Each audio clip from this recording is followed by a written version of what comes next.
Good morning, students of class 12th.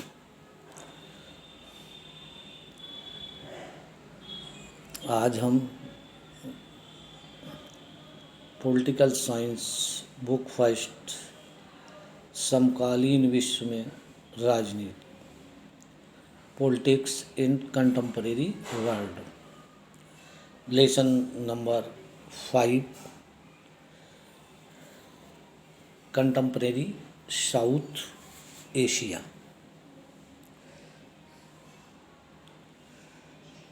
समकालीन दक्षिण Asia.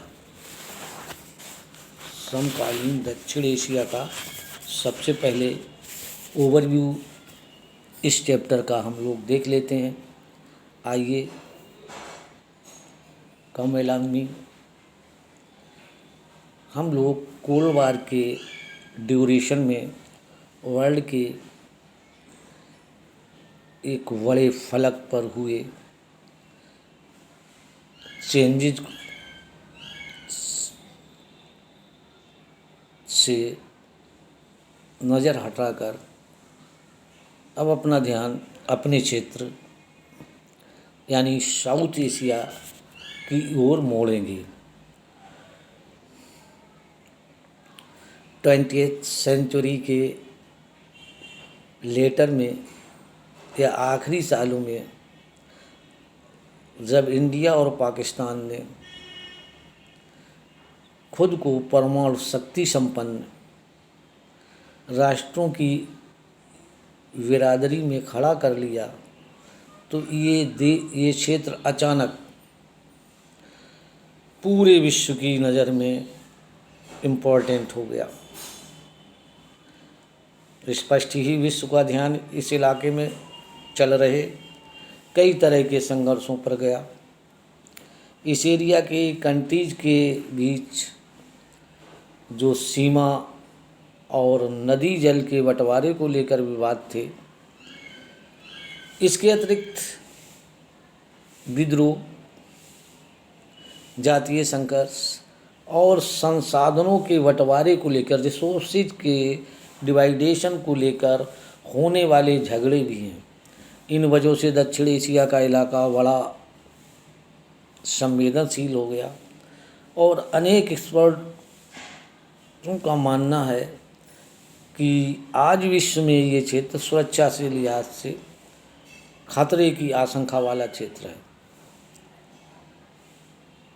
साथ ही एक बात और है, इस इलाके के बहुत से लोग इस फैक्ट की निशानदेही करते हैं कि दक्षिण एशिया के देश अगर आपस में सहयोग करें तो ये क्षेत्र विकास करके प्रॉस्पर भी बन सकता है।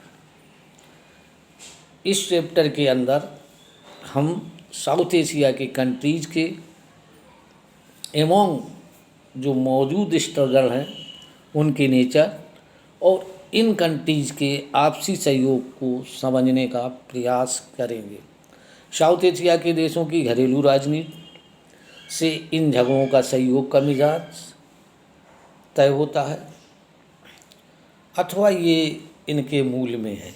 इस वजह से अध्याय में या इस चैप्टर में हम पहले साउथ एशिया का परिचय जानेंगे और कुछ देशों की घरेलू राजनीति के बारे पर भी चर्चा हम लोग करेंगे। चलिए आइए देखते हैं कि साउथ एशिया है क्या। व्हाट इज साउथ एशिया, है क्या या साउथ एशिया किसे कहते हैं। सबसे पहले इसको जानना हमारा परम आवश्यक है। चलिए देखते हैं साउथ एशिया के देशों को। तो देखो भाई, इंडिया एंड पाकिस्तान एक उदाहरण लेते हैं, एग्जाम्पल के बीच मान लीजिए एक क्रिकेट मैच चलता है, हो रहा है, तो देखो उसका कितना इम्पोर्टेंट होता है, कितना महत्व होता है, ये हम बखूबी जानते हैं। जानते क्या, हमने देखा भी है कि क्रिकेट मैच देखने के लिए पाकिस्तानी अथवा भारतीय फैंस जब एक दूसरे के देशों में पहुंचते हैं तो उनका बड़ा आदर और सत्कार भी होता है, गर्मजोशी से मेज़बानी भी की जाती है। यही हाल दक्षिण एशिया के मामलों का भी है। ये एक ऐसा क्षेत्र है जहाँ सद्भाव और शत्रुता, दुश्मनी, आशा और निराशा तथा आपसी शंका और विश्वास साथ साथ बसते रचते और चलते हैं। स्टार्टिंग हम एक बेसिक कॉन्सेप्ट के क्वेश्चन को लेकर के करेंगे, प्रश्न को लेकर के करेंगे। दक्षिण एशिया क्या है? जनरली का मतलब सदैव नहीं, आमतौर पे। अमूमन बांग्लादेश, भूटान, भारत, मालदीव, नेपाल, पाकिस्तान और श्रीलंका को इंगित करते हैं। यानी कि देर आर 7 कंट्रीज को हम दक्षिण एशिया की उपाधि देते हैं, नाम देते हैं। तो साउथ एशिया की कंट्री जान गए आप, बांग्लादेश, भूटान, भारत, मालदीव, नेपाल, पाकिस्तान और श्रीलंका को ही हम साउथ एशियन कंट्री कहते हैं। अब इसका थोड़ा भौगोलिक जोग्राफिकल स्ट्रक्चर भी देख लेते हैं। देखिए, नॉर्थ की वास्ट हिमालय पर्वत की जो सीरीज़ है वो नॉर्थ में मौजूद है। साउथ में इसके हिंद महासागर है, वेस्ट में इसके अरब सागर है और ईस्ट में इसके बंगाल की खाड़ी है। इससे ये इलाका, ये क्षेत्र जो है एक स्पेशल न्यूट्रल भौगोलिक विशिष्टता प्रकट करता है और ये एक सब कॉन्टिनेंट यानी कि उपमहाद्वीपीय क्षेत्र भी कहलाने लगता है। अब इस क्षेत्र के भाषाई और सामाजिक लैंग्वेज, सोशल एंड कल्चरल जो यूनिकनेस है, अनूठापन है, इसके लिए जिम्मेदार ये क्षेत्र भी काफ़ी दौर है। इस क्षेत्र की चर्चा में जब तब अफगानिस्तान और म्यांमार भी आ जाता है। क्षेत्र का एक प्रमुख देश है ये, इनको भी शामिल किया जाता है। लेकिन चीन को दक्षिण एशिया का हिस्सा नहीं माना जाता है। इस लेसन में हम साउथ एशिया की जो टर्म है उसका इस्तेमाल ऊपर दिए गए केवल 7 कंट्री, जो ऊपर हमने बताया था पहले, केवल 7 देशों को ही मानते हैं, इसी तरह से परिभाषित करते हैं। देखिए, दक्षिण एशिया हर अर्थ में डाइवर्सिटी से भरा पूरा इलाका है, फिर भी भू राजनीतिक धरातल पर ये एक क्षेत्र ही है। देखिए, दक्षिण एशिया के देशों की कुछ ऐसी विशेषताओं की पहचान जो इस क्षेत्र के देशों में तो सामान्य रूप से लागू होती है, परंतु पश्चिम एशिया अथवा दक्षिण पूर्व एशिया के देशों पर लागू नहीं होती है, उस पर भी हमें कुछ चर्चा आगे करनी पड़ेगी। देखिए, साउथ एशिया के विभिन्न देशों में एक सा राजनीतिक सिस्टम नहीं है। अनेक समस्याओं और सीमाओं के बावजूद भारत और श्रीलंका में ब्रिटेन से आज़ाद होने के बाद लोकतांत्रिक जो व्यवस्था, डेमोक्रेटिक जो अरेंजमेंट था, सफलतापूर्वक कायम है। भारत में लोकतंत्र के विकास के बारे में आप एक और किताब में विस्तार से हम लोग पढ़ेंगे। इस जो बुक सेकंड है हमारी, after the independent of India का समकालीन पॉलिटिकल साइंस पढ़ेंगे सेकंड बुक में। इस किताब में आज़ादी के बाद के दिनों की भारतीय राजनीति की चर्चा करेंगे। भारत के लोकतंत्र की बहुत सारी सीमाओं की तरफ इंगित किया जा सकता है, लेकिन हमें ये याद रखना चाहिए, एक राष्ट्र के रूप में भारत हमेशा लोकतांत्रिक रहा है। एक कंट्री के फॉर्म में इंडिया हमेशा एक डेमोक्रेटिक कंट्री रहा है। एक राष्ट्र के रूप में भारत हमेशा लोकतांत्रिक देश रहा है। यही बात श्रीलंका पर लागू होती है। पाकिस्तान और बांग्लादेश में लोकतांत्रिक और सैनिक दोनों तरह की नेताओं का शासन रहा है। अगर हम कोल्ड वार के बाद के सालों में, यानी कि 1945 से 1990 ईस्वी के सालों में लगातार 2 लोकतांत्रिक सरकारें यहाँ बनी जरूर रहीं। पहली सरकार बेनज़ीर भुट्टो और दूसरी नवाज शरीफ के लीडरशिप में कायम हुई। लेकिन इसके बाद 1999 में पाकिस्तान में सैनिक तख्ता पलट हुआ। तब से यहाँ सैनिक शासन है। 2006 तक नेपाल में संवैधानिक राजतंत्र था और इस बात का खतरा बना हुआ था कि राजा अपने हाथ में कार्यपालिका की सारी शक्तियाँ न ले जाए। लेकिन 2006 में यहाँ एक सफल जन विद्रोह होता है लंका में और यहाँ लोकतंत्र की बहाली हुई। राजा की हैसियत ना के बराबर रहेगी। बांग्लादेश और नेपाल के अनुभवों के आधार पर हम ये कह सकते हैं कि पूरे साउथ एशिया में लोकतंत्र एक स्वीकृत मूल बन चला है। साउथ एशिया के दो सबसे छोटे देशों में भी ऐसे ही बदलाव की बयार हमें देखने को मिलती है। लोकतंत्र का विकास हो रहा है साउथ एशिया। भूटान में भी अब भी राजतंत्र, लेकिन यहाँ के राजा ने भूटान में बहुदलीय लोकतंत्र स्थापित करने की जो योजना की शुरुआत कर दी है, वो दूसरे द्वीपीय देश मालदीव में भी 1968 ईस्वी तक हुआ करता था। 1968 ईस्वी में एक गणतंत्र बना मालदीव में। यहाँ शासन जो था वो प्रेसिडेंटियल सिस्टम था और 2005 ईस्वी के जून में मालदीव की संसद ने मल्टी पार्टी सिस्टम को अपनाने के पक्ष में एक मत से मतदान किया। मालदीवियन डेमोक्रेटिक पार्टी का देश के राजनीतिक मामलों में दबदबा है। 2005 ईस्वी के जो इलेक्शन हुए थे मालदीव में, वहाँ लोकतंत्र उससे मजबूत हुआ था क्योंकि इस चुनाव में विपक्षी दलों को कानूनी मान्यता दे दी गई थी। साउथ एशिया में लोकतंत्र का रिकॉर्ड मिला जुला रहा है। अभी हमने बांग्लादेश पाकिस्तान का उदाहरण दिया था। साउथ एशिया में लोकतंत्र का जो डेमोक्रेटिक रिकॉर्ड है वो मिला जुला रहा है। इसके बावजूद दक्षिण एशियाई देशों की जनता, साउथ एशियन कंट्रीज की जो पब्लिक है, वो लोकतंत्र की आकांक्षाओं में सहभागी है। इस क्षेत्र के 5 बड़े देशों में हाल में ही एक सर्वेक्षण किया गया। सर्वेक्षण से ये बात सामने आई कि इन 5 देशों में लोकतंत्र को व्यापक जन समर्थन हासिल है। इन देशों में हर वर्ग, हर धर्म और आम नागरिक लोकतंत्र को अच्छा मानते हैं और प्रतिनिधित्व मूलक लोकतंत्र की समस्याओं का समर्थन करते हैं, यानी कि अप्रत्यक्ष लोकतंत्र, इनडायरेक्ट डेमोक्रेसी के समर्थक। इन देशों के लोग शासन करने की किसी और सिस्टम की अपेक्षा लोकतंत्र को वरीयता देते हैं और मानते हैं उनके देश के लिए लोकतंत्र ही सबसे अच्छी शासन व्यवस्था है। क्योंकि पहले से माना जाता है कि लोकतंत्र सिर्फ विश्व के धनी देशों में फल फूल नहीं रहा है, अपितु इस लिहाज से देखें तो दक्षिण एशिया के लोकतंत्र अनुभवों से लोकतंत्र की वैश्विक कल्पना का दायरा भी बढ़ जाता है। आइए हम देखते हैं कि भारत को छोड़कर दक्षिण एशिया के अन्य 4 बड़े देशों में लोकतंत्र का अनुभव कैसा है। दक्षिण एशिया के देशों को छोड़ दें, भारत लोकतंत्र का अनुभव कैसा है। ठीक है, चलिए पाकिस्तान में सेना और लोकतंत्र के बारे में चर्चा कर लेते हैं। यहाँ मिला जुला असर देखने को मिलता है।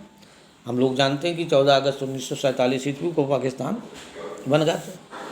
लेकिन पाकिस्तान में पहले संविधान के बनने के बाद देश के शासन की बागडोर जनरल अयूब खान ने जब अपने हाथों में ले ली थी, इन्हीं के नेतृत्व में 1965 ईस्वी में इंडो पाक वार भी हुआ था, ले ली थी और जल्द ही अपना निर्वाचन भी उन्होंने करा लिया था।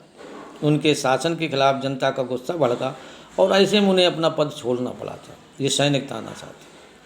इससे एक बार फिर सैनिक शासन का रास्ता साफ हुआ और जनरल आहिया खान ने शासन की बागडोर संभाल ली। आहिया खान के सैनिक शासन के दौरान पाकिस्तान को बांग्लादेश संकट का सामना करना पड़ा। 1971 में भारत के साथ पाकिस्तान का युद्ध हुआ।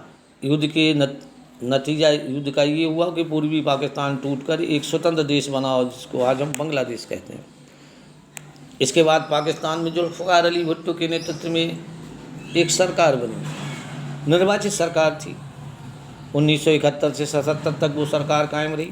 77 में जनरल ज़िया-उल-हक ने सरकार को गिरा दिया और 1982 के बाद जनरल ज़िया-उल-हक को लोकतंत्र समर्थक आंदोलन का सामना भी करना पड़ा और 1988 में एक बार फिर बेनज़ीर भुट्टो की लीडरशिप में पाकिस्तान की राजनीति में पीपल्स पार्टी और मुस्लिम लीग के आपसी होड़ के इर्द गिर्द घूमती रही। निर्वाचन लोकतंत्र की ये व्यवस्था 1999 तक कायम रही, लेकिन 1999 में एक बार फिर सेना ने तख्ता पलट दिया, दखल दिया और जनरल परवेज मुशर्रफ नवाज शरीफ को हटाकर 2001 में मुशर्रफ ने अपना निर्वाचित राष्ट्रपति के रूप में निर्वाचन करवा लिया। पाकिस्तान पर सेना की हुकूमत थी, हालांकि सैनिक शासकों ने अपने शासन को लोकतांत्रिक जताने के लिए चुनाव कराए। 2008 से पाकिस्तान में लोकतांत्रिक तरीके से चुने गए नेता शासन कर रहे हैं। पाकिस्तान में लोकतंत्र के स्थायी ना बन पाने के कई कारण हैं। यहाँ सेना, धर्मगुरु व भूस्वामी अभिजनों का सामाजिक दबदबा है। पाकिस्तान में आज तक स्थायी लोकतंत्र जड़ें नहीं जमा पाया जब तक ये पुस्तक रची गढ़ी गई। उसके कारण भी नहीं, स्थायी लोकतंत्र जड़ें नहीं जमा पाया। क्या कारण है? यहाँ सेना और धर्माचार, धर्मगुरु और भूस्वामी अभिजनों का सामाजिक दबदबा है। इसकी वजह से कई बार निर्वाचित सरकारों को गिराकर सैनिक शासन पाकिस्तान में कायम हुआ है और इसकी भारत के साथ भी तनातनी रहती है। इस वजह से सेना समर्थक समूह ज़्यादा मजबूत हैं और प्रायः वे समूह दलील देते हैं कि पाकिस्तान की राजनीति दलों और लोकतंत्र के खोट हैं। राजनीतिक दलों के स्वार्थ साधन हैं तथा लोकतंत्र की धमा चौकड़ी में पाकिस्तान की सुरक्षा खतरे में पड़ेगी, ये उनकी दलील है। इस तरह से ये सैनिक ताकतें शासन को जायज़ ठहराती हैं, सैनिक शासन को जायज़ ठहराती हैं। लोकतंत्र को खैर पाकिस्तान से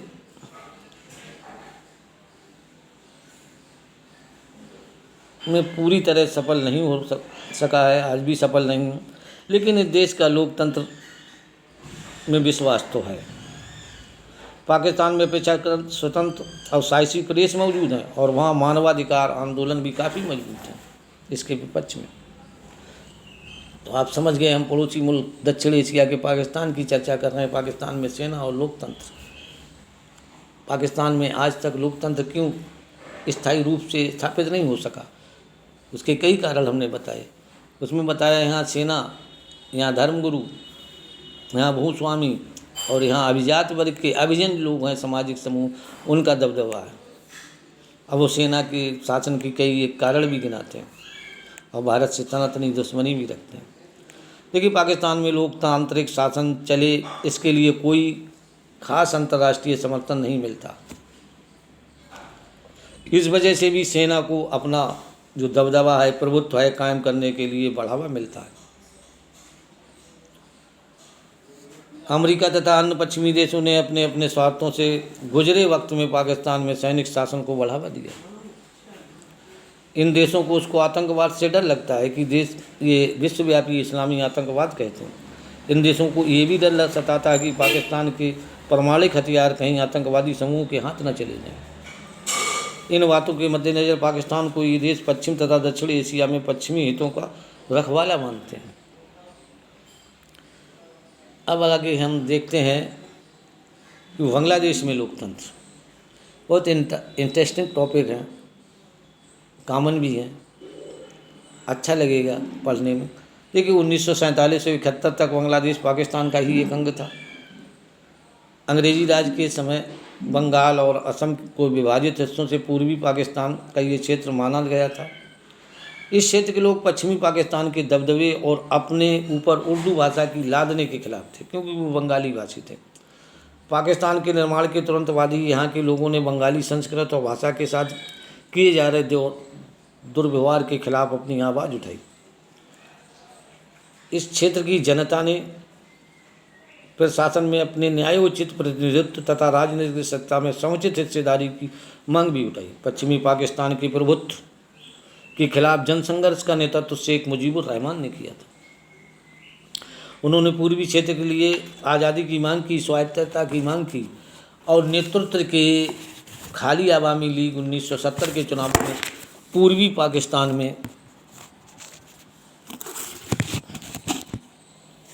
पाकिस्तान में सारी सीटों पर विजय मिली इनको। अवामी लीग को संपूर्ण पाकिस्तान के लिए प्रस्तावित संविधान सभा में बहुमत भी हासिल हो गया, लेकिन सरकार पर पश्चिमी पाकिस्तान के नेताओं का दबदबा था और सरकार ने इस सभा को आहूत करने से इनकार कर दिया।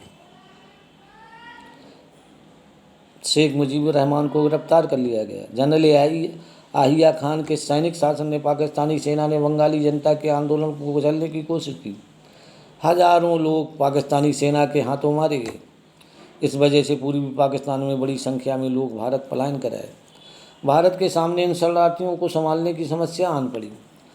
भारत की सरकार ने पूर्वी पाकिस्तान के लोगों की आज़ादी की मांग का समर्थन भी किया और उन्हें वित्तीय और सैन्य सहायता दी। इसका नतीजा 1971 में भारतीय और पाकिस्तान के बीच युद्ध छिड़ गया। युद्ध की समाप्ति पूर्वी पाकिस्तान में पाकिस्तानी सेना के आत्मसमर्पण तथा एक स्वतंत्र राष्ट्र बांग्लादेश के निर्माण के साथ हुई। बांग्लादेश ने अपना संविधान बनाकर उसमें अपने को एक धर्मनिरपेक्ष, लोकतांत्रिक तथा समाजवादी देश घोषित किया। बहरहाल 1975 में शेख मुजीबुर रहमान ने संविधान में संशोधन कराया और संसदीय शासन सिस्टम की जगह प्रेसिडेंटियल अध्यक्षात्मक शासन सिस्टम को मान्यता दी।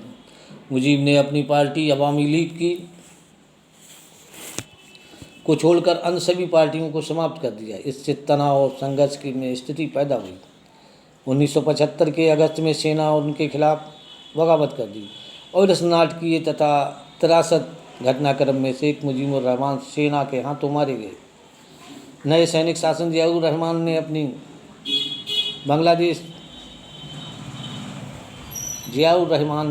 बांग्लादेश नेशनल पार्टी बनाई और 1979 के चुनाव में विजयी रहे। जियाउर रहमान की हत्या हुई और लेफ्टिनेंट जनरल HM इरशाद के नेतृत्व में बांग्लादेश में एक और सैनिक शासन ने बागडोर संभाली। लेकिन बांग्लादेश की जनता जल्द ही लोकतंत्र के समर्थन में और लोक आंदोलन में छात्र आगे बढ़े। बाध्य होकर जनरल इरशाद ने एक हद तक राजनीतिक गतिविधियों को छोड़ दी। इसके समय में जनरल इरशाद 5 सालों के लिए राष्ट्रपति निर्वाचित हुए। जनता के व्यापक विरोध के आगे झुकते हुए लेफ्टिनेंट जनरल इरशाद को राष्ट्रपति का पद 1990 में छोड़ना पड़ा। 91 में चुनाव हुए। इसके बाद से बांग्लादेश में बहुदलीय चुनावों पर आधारित प्रतिनिधित्व मूलक लोकतंत्र स्थापित हुआ, जो भारत में है। 1991 से ये उथल पुथल थोड़ी हुई। शेख मुजीबुर रहमान, जिनके नेतृत्व में पाकिस्तान आज़ाद हुआ था, और उन्हीं ने फिर लोकतंत्र स्थापित करने की व्यवस्था को पहले शुरू किया। बाद में उन्हीं ने एक ही पार्टी रखी तो उनका विरोध हुआ। फिर और 2 लोग 3 लोग आए बीच में। उसके बाद शासन का केंद्र जो है वो जियाउर रहमान आए। फिर राष्ट्रपति इरशाद हुए। उनके काल में छात्र आंदोलन शुरू हुए। तो फिर बंगाल में जो था अप्रत्यक्ष लोकतंत्र या प्रतिनिधित्व मूलक, यानी कि जनता द्वारा चुने गए लोग शासन चलाएंगे, ये लोकतांत्रिक व्यवस्था बांग्लादेश में स्थापित हुई। मैं समझता हूँ कि बांग्लादेश, पाकिस्तान और दक्षिण एशिया के बारे में जो मैंने आज चर्चा की, आप लोगों की समझ में आया होगा। एक बात बहुत मुझे कष्ट के साथ आपसे कहना पड़ रही है, आप लोग वीडियो सही ढंग से देखते नहीं हैं, ना लगता है पढ़ाई के प्रति आप लोग रुचि रखते हैं। सबसे ये निवेदन है, गुजारिश है, हमारी विनती है कि आप लोग हमारे चैनल को अवश्य सब्सक्राइब कर लें और हमारे वीडियो को, जितने भी वीडियो हम 12th क्लास में के लिए डाल रहे हैं, बड़ी मेहनत करके उनको आप अवश्य देखें और हमसे आप संपर्क भी स्थापित करते रहें। बहुत बहुत धन्यवाद आप लोगों का। आप हमारे चैनल को अवश्य सब्सक्राइब करके वीडियो को देखा करें। Thank you.